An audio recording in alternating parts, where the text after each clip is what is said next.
नमस्कार my dear friends, मैं भास्कर विश्वकर्मा आप सभी का अपने YouTube channel competition with Bhaskar sir में स्वागत करता हूं। पिछले वीडियो में आप लोगों ने ढेर सारा प्यार दिखाया और उसमें क्या नाम है लाइक शेयर और सब्सक्राइब किए, तो उसी प्रकार इस वाले वीडियो को भी ज़्यादा से ज़्यादा लोगों को जोड़िए और हम ऐसे ही आप लोगों के लिए क्वेश्चन क्या नाम है प्रैक्टिस क्वेश्चन पेपर लेके आते रहेंगे SSC MTS के लिए। और आप लोगों का क्या होता है कि आसानी से क्वेश्चन पेपर हो सके, ठीक है ना, जिसमें समय कम लगे। चलिए हम लोग बिना समय बर्बाद किए हुए इसके क्वेश्चन पे चलते हैं और उसका सोल्यूशन करते हैं, ठीक है ना। चलिए देखिए पहला क्वेश्चन हमारा है कि एक व्यक्ति दो रेडियो 624 रुपए में क्रय करके एक को 14% के लाभ पर तथा दूसरे को 14% के हानि के साथ बेच देता है यदि प्रत्येक रेडियो का विक्रय मूल्य क्या हो, समान हो। ये पॉइंट को हम लोग ध्यान रखेंगे तथा प्रत्येक का मूल्य क्रमशः क्या होगा। तो इस बात को हम लोग जब ध्यान रखेंगे तो चलिए हम लोग देखते हैं। कह रहा है कि पहले क्रय यानी कि क्रय करके लाता है, एक को 14% के लाभ पर और दूसरे को क्या करता है 14% के हानि के साथ बेच देता है। यदि प्रत्येक रेडियो का विक्रय मूल्य क्या होगा, समान होगा, तो प्रत्येक का हम लोगों को मूल्य निकालना, क्रय मूल्य निकालना। तो एक चीज और समझिएगा आप लोग, जब एक को लाभ पे बेच रहा है यानी कि x को ध्यान से समझना, x को यानी कि टोटल ध्यान से समझिएगा कि 624 रुपए है, इसका दो क्रय मूल्य करते हैं। तो इसमें दो वस्तुएं खरीदा, माना एक का दाम x है तो दूसरे का मान कितना होगा y, यानी x प्लस y का मान कितना 624 रुपए। x रुपए में खरीद के लाए, दूसरा वाला रेडियो में y रुपए में खरीदा। फिर कह रहे हैं कि इस तरीके को ध्यान से देखिए, पहले को इन्होंने क्या किया है, ध्यान समझना, पहले को 114% के लाभ पे बेच रहे हैं, ठीक है ना। जब पहले को 114% के लाभ पे बेच रहे हैं और दूसरे को 14% के हानि के साथ बेच रहे हैं और दोनों का विक्रय मूल्य क्या है, समान है। तो इस कंडीशन में हमेशा आप लोग देखेंगे तो यानी कि पहले को अगर आप लोग ध्यान से समझना तो x का मान कम होगा और y का मान ज्यादा, यानी कि x को जब हम लोग 114% पे बेच रहे हैं और y को क्या कर रहे हैं हम लोग 14% की हानि यानी कि कितने 86% पे अगर हम लोग बेच रहे हैं, जाहिर सी बात है y का 86% x के 114% के बराबर होगा। इसका मतलब x का वैल्यू कम होगा और y का वैल्यू क्या होगा, ज्यादा होगा। तभी तो इसके कम का गुणा करेंगे और इसमें ज्यादा का गुणा करेंगे, तभी तो दोनों बराबर हो रहे हैं, ठीक है। इस तरीके से हम लोग क्या करेंगे, इसका वैल्यू को फाइंड आउट कर सकते हैं, ठीक है ना। चलिए खैर जाने दीजिए, हम लोग इसमें आते हैं। देखा जाए कि x अपान y बराबर क्या हो जाएगा, ये प्रतिशत से प्रतिशत को काट देंगे, कितना हो जाएगा हमारा 86 बटे में 114, तो 2 से इसको काटेंगे तो कितना हो जाएगा 43 हो जाएगा और ये कितना हो जाएगा 57 हो जाएगा। यानी कि x बटा में y का मान कितना हो जाएगा 43 बटा में 57। क्लियर है, x बटा में y का मान कितना हो जाएगा 43 बटा में 57। अब यही दोनों वैल्यू का योगफल 624 के बराबर है, तो हम लोग ध्यान से देखेंगे 43 प्लस 57 बराबर कितना हो जाएगा 100 यूनिट और 100 यूनिट का मान कितना है 624 है। हम लोग यहाँ पे क्या करेंगे 624 को रख देंगे तो एक यूनिट का मान हो जाएगा 6.24। अब हमारा x का जो वैल्यू है रख देते हैं, x का वैल्यू कितना पॉइंट है 43 पॉइंट है, तो 43 पॉइंट का मान कितना हो जाएगा, यूनिट का मतलब 43 गुणे में कितना 6.24, ठीक है ना। अब हम लोग इसी को कैलकुलेट कर लेते हैं, चलिए। तो 6.24 इंटू 4 3, तो 3 चौक के 12 के 2 हासिल 1, 3 दूना 6 7, फिर 3 छक 18। क्लियर है, 4 चौक का 16 के 6 हासिल 1, 4 दूना 8 है 9, फिर 4 छक 24, ठीक है। अब इन सभी को जोड़ लेंगे तो 2 हो जाएगा, 7 से 13 के 3 हासिल 1 होगा, 9 8 17 1, 18 के 8 हासिल 1 4 1 5 1 6 और इसका वैल्यू 2 स्थान पे क्या हो जाएगा हमारा दशमलव लग जाएगा। तो हमारा जो वैल्यू हो जाएगा वो कितना हो जाएगा 268 पॉइंट यानी 268.32 हो जाएगा। चलिए y का मान हम लोग निकाल लेते हैं, तो y बराबर कितना है 57 यूनिट है ना। y का वैल्यू कितना है 57 यूनिट है। इसमें हम लोग क्या करेंगे 57 इंटू 6.24 का हम लोग मल्टीप्लाई कर देंगे तो देखते हैं कितना होगा। चलिए यही पे हम लोग कैलकुलेट कर लेते हैं, 6.24 इंटू 57, इसका मल्टीप्लाई करेंगे तो 7 चौक के 28 हो गया, हासिल 2 हो गया, 7 दूना 14 14 2 16 के 6 हासिल 1 हो गया। फिर देखेंगे 7 छक 42, 42 से कितना 43, ठीक है। फिर 5 चौक के 20, 5 दूना 10 10 2 12 हासिल कितना 1, 5 छक्का 30 1 31, ठीक है। तो देखिए यहाँ पे 8 होगा, फिर यहाँ पे कितना हो जाएगा 6 होगा, 3 2 कितना 5 होगा, 4 1 कितना 5 हो जाएगा, यहाँ पे 3 हो जाएगा, 2 अंक पे दशमलव, 2 अंक पे दशमलव, यानी कि वैल्यू y का मान कितना हो जाएगा 355 यानी 355.68 रुपया, ठीक है ना। और इसका कितना हो जाएगा 268.32 रुपया। तो अब हम लोग देखेंगे दोनों का वैल्यू जो है किस वाले ऑप्शन में है। तो हम लोग देख रहे हैं कि 355 और 268 ऑप्शन नंबर ए में है, यही इसका क्या हो जाएगा मान हो जाएगा। क्लियर है? चलिए, यानी कि पहले क्वेश्चन इसका आंसर क्या हो जाएगा ऑप्शन नंबर ए 355.68 और 268.32, ठीक है ना। चलिए अब हम लोग चलते हैं, आप लोग इसका स्क्रीनशॉट ले लीजिएगा, ठीक है, कोई दिक्कत नहीं। चलिए अब हम लोग चलते हैं सेकंड क्वेश्चन की तरफ। तो आप लोग इसका स्क्रीनशॉट ले सकते हैं आसानी के साथ, है ना। फिर आप खाली समय में आप लोग इसको नोट डाउन कर लीजिएगा। जहां कहीं पे भी अगर कोई दिक्कत होती है आप लोग हमको व्हाट्सएप नंबर पे क्या नाम है मैसेज करके बता सकते हैं कि क्या दिक्कत है, ठीक है, हम उसको सुधार देंगे। क्लियर है?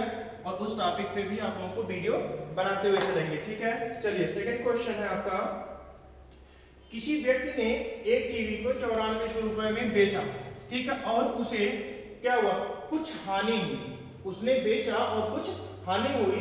जब उसने उसी प्रकार का दूसरा टीवी, ठीक है, कितने रुपए में बेचा 1000 यानी कि 10,600 में बेचा, तो उसका लाभ पिछली हानि से दुगुना था, ठीक है। एक टीवी का क्रय मूल्य क्या था, ध्यान से समझना। तो एक टीवी का क्रय मूल्य कितना है, तो हम लोग ध्यान से देखते हैं। लाभ बराबर क्या होता है, लाभ बराबर क्या होता है, जो विक्रय मूल्य होता है, यानी कि विक्रय मूल्य, ठीक, माइनस क्रय मूल्य, क्रय मूल्य। क्लियर है? यानी कि लाभ बराबर होता है विक्रय मूल्य माइनस क्रय मूल्य। चलिए इसको हम थोड़ा सा इसमें, यानी कि लाभ को हम प्रॉफिट लिख देते हैं, ठीक है। क्लियर है? लाभ को हम लोग क्या लिखेंगे, प्रॉफिट लिखेंगे। तो प्रॉफिट बराबर होता है एसपी यानी कि सेलिंग प्राइस, विक्रय मूल्य माइनस सीपी यानी क्रय मूल्य। क्लियर है? सीपी का मतलब क्रय मूल्य और एसपी का मतलब विक्रय मूल्य और पी का मतलब लाभ। और जो लॉस होता है यानी कि हानि होती है वो क्या होती है, सीपी माइनस एसपी होता है, यानी कि इसमें क्रय मूल्य ज्यादा होता है और विक्रय मूल्य बड़ा होता है, यानी कि विक्रय मूल्य छोटा होता है और क्रय मूल्य बड़ा होता है। तो इसका मतलब ज्यादा में खरीदेंगे और कम का बेचेंगे तो हम लोग को क्या होगा, हमेशा लॉस होगा, यानी कि हानि होगी। क्लियर है? चलिए इसको अगर आप लोग हिंदी में लिखना चाहें तो आप लोग लिख लीजिएगा, यानी कि एक बार लिख दे रहे हैं तो आप लोग इसको नोट कर लीजिएगा, ठीक है। यानी कि हो जाएगा विक्रय मूल्य माइनस, ठीक है, विक्रय मूल्य माइनस क्रय मूल्य, ठीक है।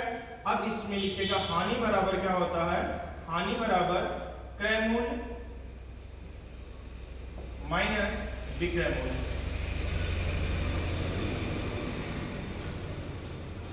ठीक है।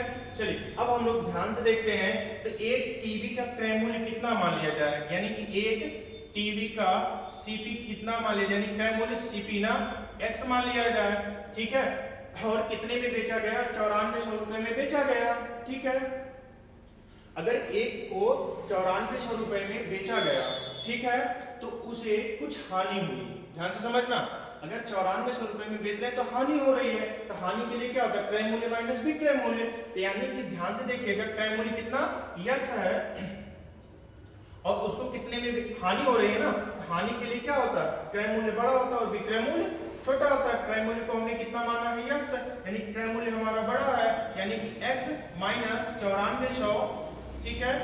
और इसमें ये हानि हुआ और फिर क्या हो रहा है, हमको जानते कि 10,600 रुपए में बेच रहे हैं तो उसको पिछली हानि से लाभ हो रहा है। तो लाभ बराबर क्या होता है, विक्रय मूल्य माइनस क्रय मूल्य, यानी कि विक्रय मूल्य हमारा कितना है 10,600 माइनस क्रय। अब ध्यान से देखना, ये जो लाभ है, लाभ क्या है, हानि का दुगुना है। ध्यान देखो, जो लाभ है पिछली हानि से दुगुना है, तो हानि से ये दुगुना है, तो दोनों बराबर कब होंगे, जब इसमें हम लोग क्या करेंगे, 2 से गुणा कर देंगे। क्लियर है? तो चलिए यहाँ पे देख लेंगे, तो 2 का गुणा करने में कितना हो जाएगा, 2x माइनस 2 गुणे 94 यानी 0 0 हो जाएगा, 2 चौक के 8 होगा, 2 9 कितना हो जाएगा 18, बराबर यहाँ पे देखिएगा 10,600 माइनस x। तो ये इधर x है तो x को इधर ले आया जाए, तो x इधर आएगा कितना हो जाएगा 2x और dx कितना हो जाएगा 3x, और ये इधर माइनस में इधर जाएगा प्लस में हो जाएगा 3x बराबर कितना होगा, 0 से 0 क्या हो जाएगा, जुड़ जाएगा ना, जीरो से जीरो क्या होगा, जुड़ जाएगा, यानी 2 जीरो हो जाएगा। 8 और 6 कितना हो जाएगा, 14 के 4 हासिल 1, 8 यहीं पे हो जाएगा, 8 1 9 हो जाएगा, 1 1 कितना हो जाएगा 2।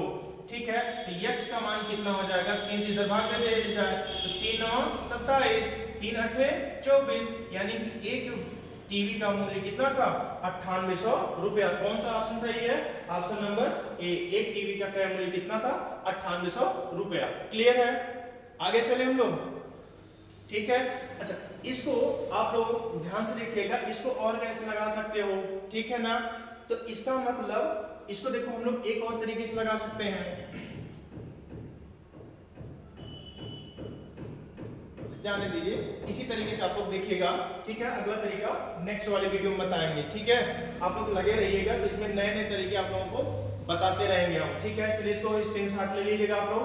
हम लोग चलते हैं नेक्स्ट क्वेश्चन पे, अपने क्वेश्चन नंबर 3 पे।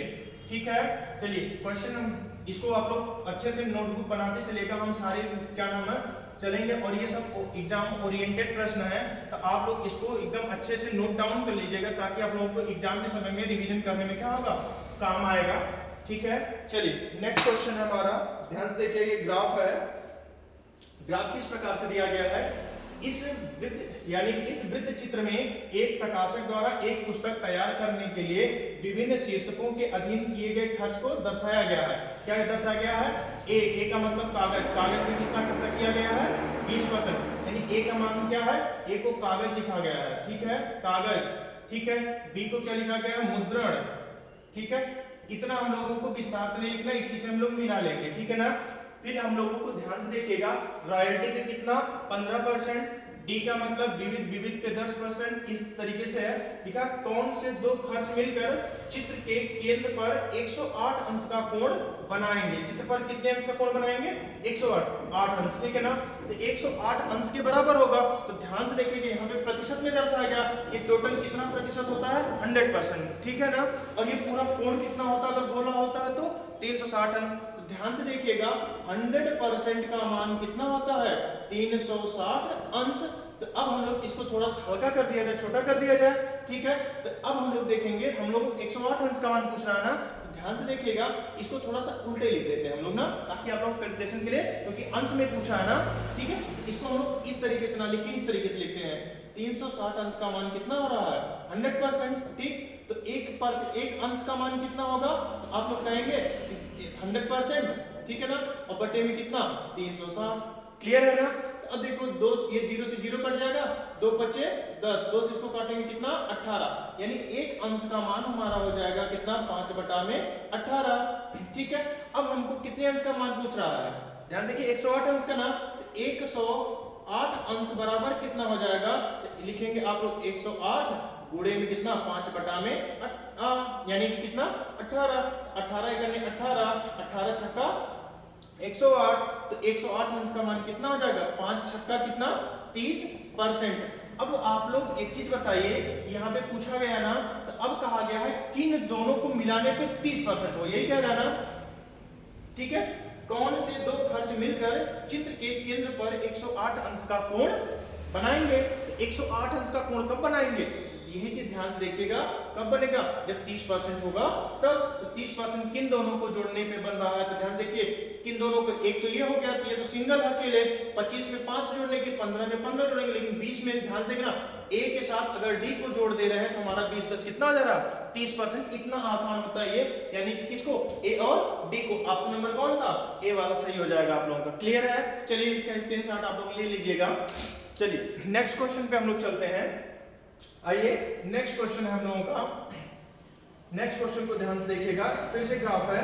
तो ग्राफ को आप लोग यानी कि डरा मत किया करिए, ग्राफ बहुत आसान है, क्योंकि उसमें सारे आंकड़े दिए रहते हैं, बस थोड़ा सा ही हम लोगों को कैलकुलेशन करना रहता है। ठीक है, और हम ग्राफ को एकदम अच्छे से करके एकदम आसान कर देंगे आप लोगों के लिए। ठीक है ना, चलिए लिखा है, संलग्न स्तंभ ग्राफ में एक छात्र द्वारा परीक्षा में प्राप्त अंक दिखाए गए हैं, छात्र द्वारा प्राप्त औसत अंक कितने हैं, क्या पूछा गया, औसत अंक। ठीक है, हम लोग ध्यान से देखते हैं कि औसत अंक मतलब एक छात्र का है, सारे अंक दिया गया है, तो अंग्रेजी में ध्यान से देखो कितना अंक दिया गया है, 7, तो अंग्रेजी में कितना लिखेंगे, औसत बराबर क्या होता है, हम लोग लिखेंगे औसत औसत बराबर क्या होता है, योग बटा में संख्या, योग बटा में क्या होता है, संख्या। ठीक है, क्लियर है। तो अब हमको औसत ही निकालना, औसत को ए से प्रदर्शित करते हैं। ए बराबर क्या हो जाएगा, सबका योग। तो पहले देखो कितना है 60, तो हम लोग लिखेंगे 60 प्लस फिर कितना है यहाँ पे, इसका देखिए 40 और 20 के बीच में कौन सी संख्या आती है, कोई लिखा नहीं गया ना, तो 40 और 20 के बीच में कौन सी संख्या आती है, 30 आती है। ठीक है, हम लोग क्या लिखेंगे 30 प्लस फिर देखिए गणित के लिए कितना दर्शाया गया 80, तो गणित के लिए कितना लिख देंगे हम लोग 80 प्लस फिर सामाजिक अध्ययन के लिए कितना लिखेंगे हम लोग, ध्यान से देखिए 40 और 60 के बीच में कितना होता है 50, तो ये कितना हो जाएगा 50 प्लस फिर विज्ञान में कितना नंबर पाए हैं 60 नंबर। ठीक है, और टोटल कितने अंक हो गए 1 2 3 4 5 विषय, तो हम लोग कितने से भाग दे देंगे 5 से, तो बराबर कितना हो जाएगा, ध्यान से देखिए। अब हम लोग करेंगे क्या, इस वाले क्वेश्चन को देखिए 60 30 90 90 80 170 170 50 कितना हो जाएगा 220, 220 में 60 जोड़ देंगे तो टोटल हो जाएगा 280 बटे में 5 5 एकने 5 5 25 25 5 छक्का 30, तो इसका औसत कितना हो जाएगा 56 अंक। क्लियर, तो सभी में कितने अंक पाया है, ये 56 अंक पाया है, ये इसका ऑप्शन नंबर कौन सा हो जाएगा, बी हो जाएगा। ठीक है ना, चलिए एकदम आसान सा सवाल होता है, इसमें डरने की कोई बात नहीं, बहुत छोटा सा चीज होता है। ठीक है ना, आप लोग जब प्रैक्टिस करेंगे तो और इजी हो जाएगा ये। ठीक है, चलिए इसका आप लोग स्क्रीनशॉट ले लीजिएगा। ठीक है, इसका आप लोग क्या करिएगा, स्क्रीनशॉट ले लीजिए, फिर हम लोग क्या करेंगे आगे वाले क्वेश्चन पे चलते हैं। ठीक है, चलिए नेक्स्ट क्वेश्चन हमारा है, ध्यान से देखिएगा, ये वर्क एंड टाइम का क्वेश्चन है। क्या क्वेश्चन दिया गया है, ध्यान से देखेंगे कि 5 व्यक्ति एवं 8 लड़के एक कार्य को 5 दिन में पूरा करते हैं, उसी कार्य को 6 व्यक्ति एवं 3 लड़के द्वारा, ध्यान देखिए 5 व्यक्ति एवं 8 लड़के एक कार्य को 5 दिन में पूरा करते हैं, उसी कार्य को 6 व्यक्ति एवं 8 लड़के द्वारा, ठीक है, द्वारा भी उतने ही समय में पूरा किया जाता है। 2 व्यक्ति एवं 5 लड़के द्वारा उसी कार्य को पूरा करने में आवश्यक दिनों की संख्या क्या होगी। ठीक है ना, तो ध्यान से देखिए, कहा गया 5 व्यक्ति, तो 5 मेल, ठीक है, प्लस 2 8 बच्चे प्लस 8 बॉय कितने दिन में काम करते हैं, ध्यान से देखिएगा, कितने दिन में, कार्य को 5 दिन में काम करते हैं। और फिर से कहा गया, ध्यान से देखना, उसी कार्य को 6 व्यक्ति 3 लड़के, यानी कि 6 मैन, यानी कि 6 व्यक्ति और कितना 3 लड़के उसी काम को कितने द्वारा, उतने ही समय में कर रहे हैं, यानी कि 5 दिनों में ही कर रहे हैं। तो ध्यान से देखिए, इसका मतलब ये 5 से 5 कट जाएगा। ये जो आदमी है, ध्यान से, ये जो आदमी है वो यहाँ पे लगे हैं कि नहीं लगे, लगे ना। देखिए 6 m है, यहाँ पे 5 m है, तो 5 m को 6 m में से घटाएंगे कितना बचेगा, m बराबर इस 3b को, ध्यान देखिए 3b को 8b में से हम लोग घटा देंगे तो हमारा कितना हो जाएगा, 3b इधर आएगा घटेगा ना, कितना हो जाएगा 5b, यानी कि m अपान b बराबर कितना हो जाएगा, m अपान b, b यहाँ चला जाएगा ना, कितना बचेगा 5 बटा में 1। तो इन दोनों की क्षमता तो हमको पता चल गई। क्लियर है, अब हम इसी के वैल्यू को वहां पे पुट कर देते हैं। देखो कितना आसान हो जाएगा, 5 व्यक्ति है ना, यानी 5 व्यक्ति, तो 5 गुणे में व्यक्ति की क्षमता कितनी 5 प्लस, ठीक है, फिर कितने हैं 8 बालक, यानी कि ये बालक की कितना है 1 है, तो गुणे में 1, कितने दिन में काम को पूरा करते हैं 5, यही हमारा पूरा काम हो जाएगा। ठीक है, यही काम हमारा पूरा हो जाएगा। और इसको कितने लोग करेंगे, ध्यान से देखिएगा, 2 व्यक्ति एवं 5 लड़के, यानी कि 2 व्यक्ति, 2 मैन का कितना है 5 है, और फिर कितने 5 लड़के, 5 गुणे में लड़के का कितना क्षमता है 1 है, इसी काम को कितने दिन में पूरा करेंगे, मान लीजिए डी दिन में। क्लियर है, तो चलिए 5 बचे 25, 25 8 33, 33 गुणे 5, यानी कि कितना हो जाएगा 33 गुणे में 5 बराबर 2 बच्चे 10, 10 बच्चे 10 5 कितना हो जाएगा, यहाँ पे प्लस है तो 10 और प्लस 2 बच्चे 10, 10 5 15, यानी कि 15 गुणे में कितना हो जाएगा डी। तो इसको देखिए ध्यान से, 5 से इसको ये कट जाएगा ना, 5 एकने 5, 5 3 15, 3 एकने 3, 3 से इसको काटेंगे 11, यानी कि ध्यान से देखिएगा डी का वैल्यू कितना आ जाएगा 11, यानी कि 2 व्यक्ति 5 लड़के को वही कार्य करने में कितना दिन लग जाएगा, 11 दिन कार्य करने में लग जाएगा। कौन सा ऑप्शन है, ऑप्शन नंबर सी। ठीक है, ये देखिए ऑप्शन को आगे पीछे कर दें ताकि आप लोग तुक्का तुरंत बी पे लगा के नहीं बढ़ जाएंगे। ठीक है ना, ये कौन सा है, बी नहीं सी है, सी में कौन सा है 11, यही इसका आंसर, यानी कि इनको कितने दिनों की आवश्यकता होगी 11 दिनों पर। इसको आप लोग कॉपी कर लीजिएगा। ठीक है ना, चलिए अब हम लोग चलते हैं नेक्स्ट क्वेश्चन की तरफ। और नेक्स्ट क्वेश्चन देखिए बहुत बढ़िया है, ठीक है ना, किससे है?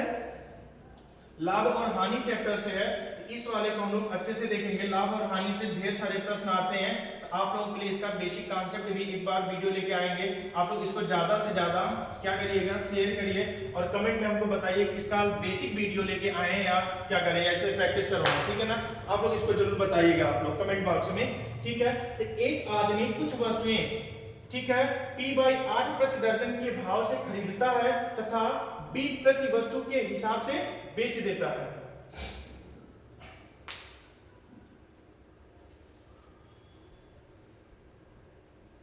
यहां पे ये क्वेश्चन में मिस्टेक हो गया है, ठीक है। एक आदमी कुछ वस्तुएं, ठीक है, यहां पे ये काट दीजिएगा, ये काट दीजिए, ये गलत है, ठीक है। P रुपया प्रति दर्जन के भाव से खरीदता है तथा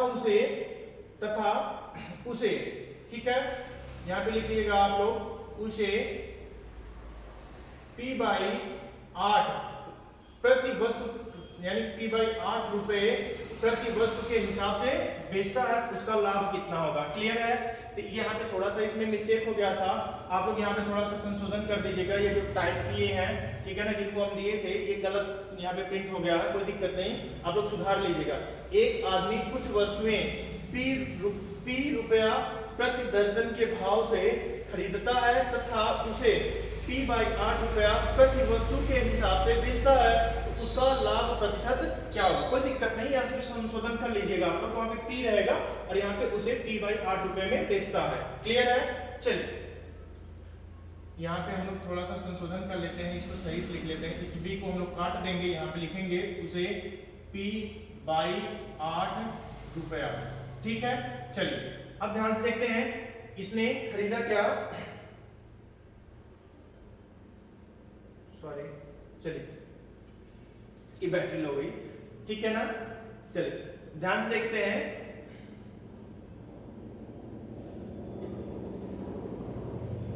ठीक है। अब हम लोग ध्यान से देखेंगे, खरीद रहे हैं कितने में, बेचा, यानी कि खरीद रहे हैं कितना। ध्यान से देखिएगा, CP बराबर क्या होगा, CP यानी एक वस्तु को, यानी कि एक वस्तु को कितने में उसने खरीदा था, कितने में खरीदा, यानी कि भाव से खरीदा, यानी कि एक दर्जन है ना। ध्यान देखिए, एक आदमी कुछ वस्तुएं P/8 है, इसको हम लोग थोड़ा सा इसको काट देंगे और यहाँ पे लिखेंगे P रुपया, ठीक है ना।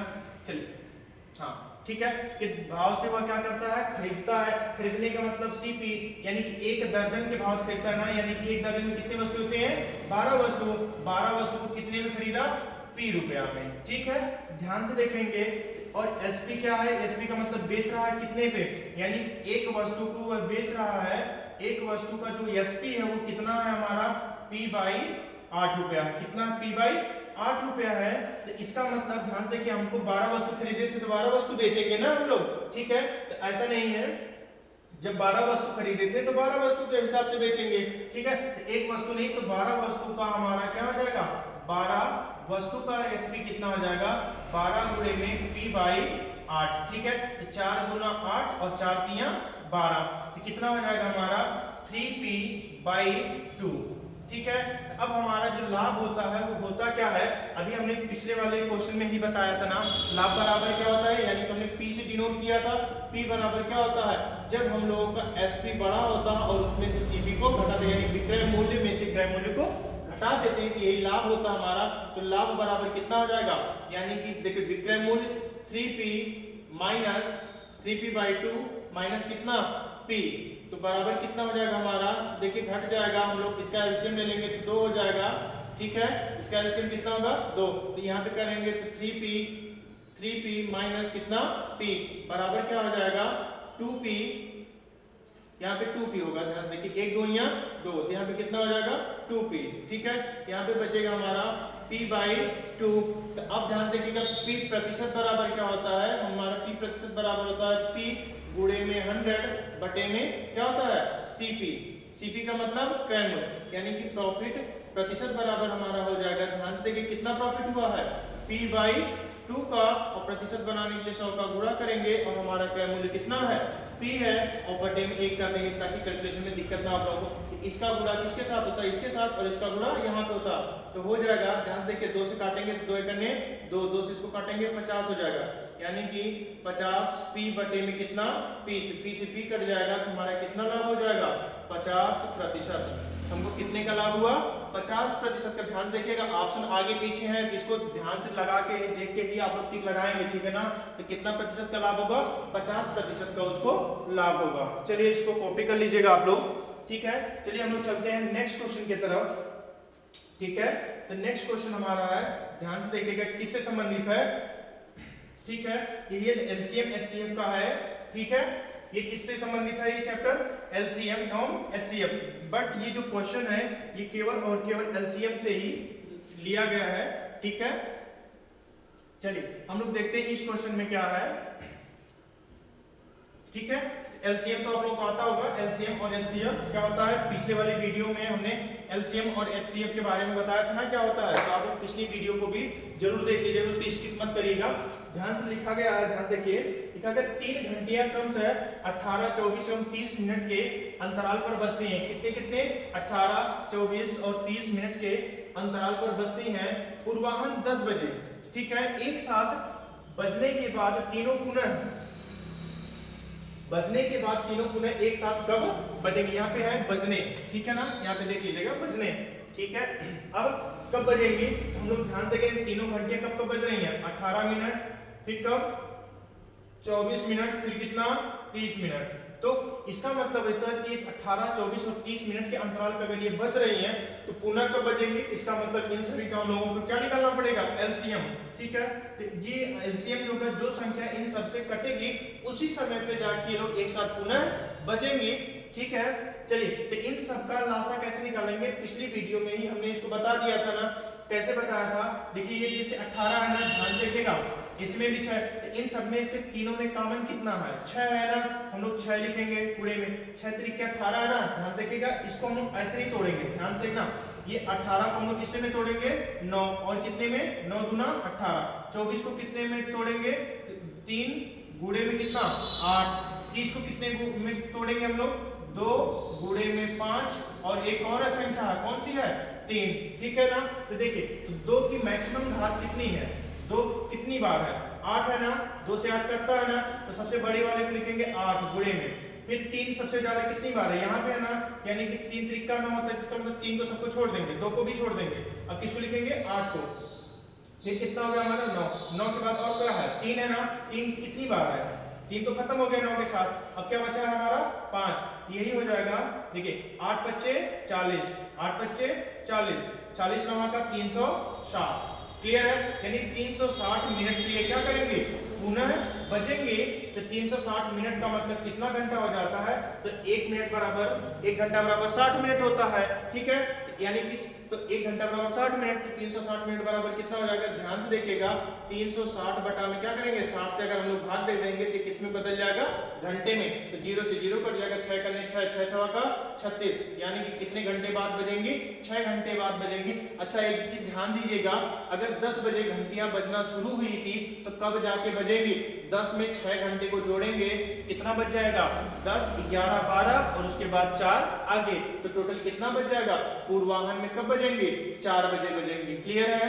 कब बजेंगे पूर्वाह्न में बजेंगे, अपराह्न में बजेंगे, ये भी मायने। तो ध्यान देखिए पूर्वाह्न में बजा था ना, तो 12 बजे के बाद समय चेंज हो जाता है, तो पूर्वाह्न के बजाय क्या हो जाएगा अपराह्न हो जाएगा, क्लियर है। पूर्वाह्न का मतलब एएम होता है और अपराह्न का मतलब पीएम होता है, ठीक है ना। इसको ध्यान के देखिएगा आप लोग, क्लियर। चलिए इस यानी कब बजेंगे हम लोग ध्यान से देखेंगे, तो अपराह्न 4 बजे, क्लियर है। अगर ये नहीं समझ में आता अपराह्न पूर्वाह्न में आप लोग कंफ्यूज है, तो पूर्वाह्न है ना, तो पूर्वाह्न में जब से 12 बजेगा वैसे ये क्या हो जाएगा चेंज हो जाएगा, तो पूर्वाह्न के बजाय क्या हो जाएगा अपराह्न हो जाएगा, क्लियर है। खैर आप लोग इसको जान लीजिएगा, पूर्वाह्न का मतलब एएम होता है, अपराह्न का मतलब पीएम होता है, क्लियर। चलिए इसको आप लोग कॉपी कर लीजिएगा। चलिए हम लोग नेक्स्ट क्वेश्चन पे चलते हैं। नेक्स्ट क्वेश्चन हमारा है, ठीक है, देखिए नेक्स्ट क्वेश्चन बहुत ही बढ़िया है क्वेश्चन, ठीक है। आप लोग देखिए लाभ हानि से संबंधित है ना, लाभ हानि पे ढेर सारे क्वेश्चन बनते हैं, इसको हमने कॉपी कर लिया है। तो चलिए इसको ध्यान से देखते हैं हम लोग।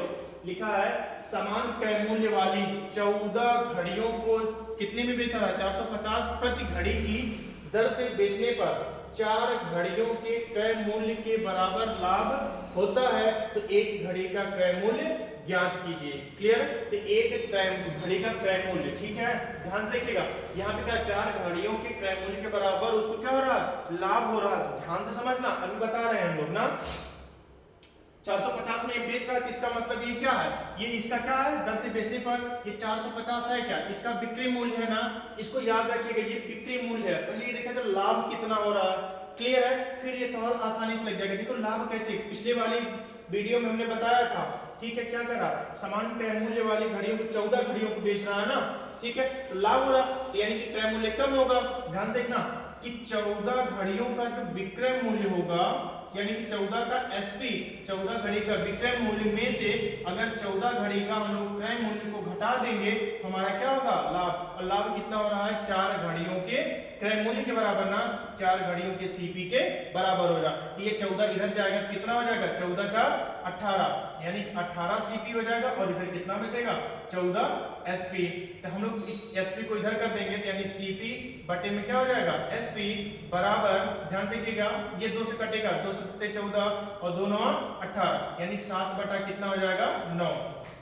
यानी कि 7 रुपए में खरीद के हम लोग किसी चीज को कितने में बेच रहे हैं, ठीक है, कितने में बेच रहे हैं, 9 रुपए में। हमारा लाभ क्या होगा, तो लाभ के लिए हमने बताया था, लाभ प्रतिशत बराबर कितना हो रहा है, यानी कि ध्यान देखिए 7 का खरीद रहे हैं, 9 का बेच रहे हैं ना, ये तो इसका विक्रय मूल्य, तो क्रय मूल्य 7 यूनिट होना चाहिए, यानी विक्रय मूल्य को दिया गया है तो 9 यूनिट, यानी 9 यूनिट का मान क्या दिया गया है, 450 रुपया। एक यूनिट का मान कितना हो जाएगा, 9 5 45, यानी कि 50 रुपया। एक यूनिट का मतलब 50 हो जाएगा, और हमारा क्रय मूल्य कितना यूनिट है, 7 यूनिट, तो 7 यूनिट का मतलब हो जाएगा 7 5 35, यानी कि 350 रुपया।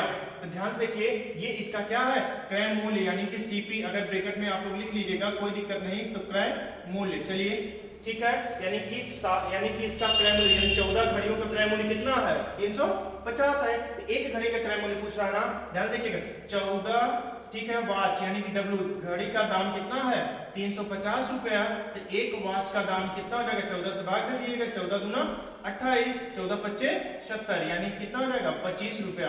यानी एक घड़ी का क्रय मूल्य कितना हो जाएगा, 25 रुपया, ठीक है। अब ध्यान देखिएगा, इसमें देखिए गलत ऑप्शन में लिख दिए हैं, एक घड़ी का पूछ रहे हैं ना, यहाँ पे सभी घड़ियों का क्रय मूल्य दे दिए हैं, ठीक है ना, ये गलती है इसमें ऑप्शन में। तो इसमें ध्यान देखिएगा 350 क्या सभी घड़ियों का, और पूछा कितने घड़ी का गया है, एक घड़ी का। यहाँ पे ये प्रिंटिंग एरर है, ठीक है, एक घड़ी का, यहाँ पे आप लोग एक 5वां ऑप्शन बना लीजिएगा, ई वाला, ई में 7 लिख दीजिएगा, यानी कि कितना है, 25, ठीक है, यही इसका आंसर हो जाएगा। क्लियर है? चलिए, कोई दिक्कत नहीं, ये सब होता रहता है, ठीक है ना। यहाँ पे लाभ प्रतिशत निकालेंगे, ये सब छोड़ देंगे, डायरेक्ट यहीं से लगा लेंगे, हम लोगों का आंसर आ जाएगा। क्लियर है? चलिए, इसको आप लोग स्क्रीनशॉट खींच लीजिएगा। क्लियर है ना? चलिए, अगला क्वेश्चन हम लोगों का है 80 लीटर, ठीक है, ध्यान से देखिए। नेक्स्ट क्वेश्चन है, मिश्रण पे आधारित है ये, तो मिश्रण वाले में एकदम अच्छे से हम लोग समझेंगे। क्लियर है? इसमें कंफ्यूज होने की कोई बात नहीं है, बहुत आसान से ये है, ठीक है। अभी देखिए आप लोगों को समझ में आ जाएगा, इसको हम कितना आसान कर देते हैं, आप लोग कंफ्यूज होते हैं, ठीक है। कंफ्यूज होने वाला ऐसा कुछ इसमें बचता ही नहीं है, ठीक है ना। चलिए, अब आप लोग देखिए 80 लीटर मिश्रण में दूध और पानी, यानी कि मिल्क और वाटर कितने अनुपात में है, 27:5 के अनुपात में है। कितने लीटर पानी मिला जाए, यानी कि वाटर मिलाने पर मिश्रण में दूध और पानी का अनुपात 3:1 हो जाता है। बात समझ में आया? तो इसका मतलब परिवर्तित क्या नहीं हो रहा, दूध में कोई परिवर्तन हो रहा नहीं ना, तो दूध जितना है वो उतना ही रह रहा है, तो उसमें कोई फर्क नहीं पड़ रहा। हम लोग दूध को ध्यान से देखेंगे, यानी पहले दूध कितना है 27 और पानी कितना है 5, यानी 27:5। बाद में इसी में ध्यान देखना, इसमें कुछ ऐड कर रहे हैं, तो ये अनुपात कितना हो रहा है 3:1 हो जा रहा है। कितना है 3:1 हो रहा है। तो क्या चीज ऐड किया जा रहा है, ध्यान देखो, हमने बताया ना मिल्क तो समान है, मिल्क में कोई परिवर्तन नहीं है, इसका मतलब मिल्क को हम लोग बराबर कर दें, तो ये 27 है, इसमें भी कितने का गुणा कर दिया जाए 9 का। जब इसमें 9 का गुणा होगा तो यहाँ पे भी 9 का गुणा होगा। क्लियर? तो अब ध्यान से देखेंगे, यानी कि हमारा पहले 5 था, कितना हो गया है 9, तो कितना यूनिट जुड़ा है 4 यूनिट जुड़ा है हमारा। तो प्रारंभ में हमारी मात्रा कितनी है, ये भी तो देख लिया जाए, तो कितना है 27 और यहाँ पे कितना हो जाएगा 27 5 32, यानी कि टोटल मिश्रण 32 का था। 32 यूनिट का मान कितना दिया गया प्रारंभ में मिश्रण 80 लीटर। तो 1 यूनिट का मान क्या हो जाएगा, लिखेंगे हम लोग 80 बटे में कितना 32, ठीक है। 8 चौके या 16 से काट दे, 16 दूना 32, 16 बचे 80। तो 1 यूनिट का मान कितना हो जाएगा 5/2। और हमारा कितना लीटर हम लोग मिश्रण किए हैं, यानी बढ़ गया है 4 लीटर ना, 4 यूनिट। तो 4 यूनिट का मान क्या हो जाएगा, 4 यूनिट का मान हो जाएगा 4 गुणे में 5/2, 2 एकन्ने 2, 2 दूना 4। क्लियर है, ठीक है। तो अब ध्यान से देखिएगा कितना हो जाएगा, तो 2 बच्चे 10 लीटर, यानी कि हम लोग कितना पानी मिलाएंगे, तो 10 लीटर पानी मिलाएंगे। तो यह अनुपात कितने में बदल जाएगा, 3:1 के अनुपात में यह परिवर्तित हो जाएगा। कौन सा ऑप्शन होगा, ऑप्शन नंबर बी। क्लियर है, चलिए हम लोग नेक्स्ट क्वेश्चन की तरफ चलते हैं। ये बात समझ में आई है, ध्यान से देखिए। मिल्क और वाटर, दूध और पानी है 27:5 के अनुपात में था, अब कितना हो गया 3:1 में। लेकिन दूध में कोई परिवर्तन नहीं होता है, तो दूध को हम लोग बराबर रखते हैं, तो दूध को बराबर कर देंगे। तो पानी कितना हो गया, 5 था 9 हो गया, कितना यूनिट बढ़ गया 4 यूनिट। प्रारंभ में कितना पानी था मिश्रण 27 5 32, 32 का मतलब 80। तो 1 का मतलब कितना हो जाएगा 5/2। तो 4 यूनिट का मतलब कितना हो जाएगा, 4 गुणे 5/2 बराबर 10 लीटर, यानी कितना ही बढ़ रहा है, ध्यान से देखिए 10 लीटर यहाँ से यहाँ तक बढ़ रहा है। चलिए आगे, चलिए नेक्स्ट क्वेश्चन देखिए। क्योंकि समय कम है, आप लोग अच्छे से एकदम इत्मीनान से इसको लिखिएगा, समझ के, कोई जल्दबाजी नहीं है, ठीक है। इसका स्क्रीनशॉट ले लीजिएगा, इस वीडियो को फिर से बैक करके आप लोग 1-2 बार देख लेंगे ना, तो एकदम कंफर्म अच्छे से समझ में आ जाएगा, ठीक है ना। चलिए लिखा गया 5 संख्याओं का औसत 27 है। यदि उनमें से एक संख्या निकाल दी जाए तो औसत 25 हो जाता है। निकाली गई संख्या कितनी है, ठीक है। ध्यान से देखिएगा, नंबर गुणे में औसत बराबर कितना होता है, टोटल हो जाता है, यानी कि सबका योगफल हो जाता है। नंबर कितना है 5, औसत कितना है, ध्यान से देखिएगा 27। तो टोटल कितना हो रहा है 27 गुणे 5, ठीक है। तो 5 सत्ते